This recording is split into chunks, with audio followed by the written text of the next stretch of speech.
Her horlayan kişinin uyku apnesi mi vardır?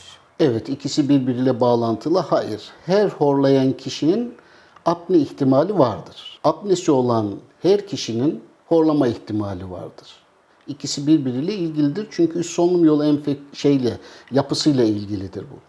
Horlama dediğimiz şey boğazda yumuşak dokunun nefes alma sırasında titreşmesiyle ortaya çıkar. Göğüs kafesi genişler, diyafragma kasılır ve bir negatif basınç oluşturur. Yukarıdan havayı içeriye doğru çeker. Sonra nefes verme sırasında bu dışarıya çıkar. Bu hareket sırasında çevre dokularda elastikiyet azalması, artma, şişme, engel, herhangi bir yapı sesin gürültülü bir şekilde, nefesin gürültülü bir şekilde çıkmasını sağlar.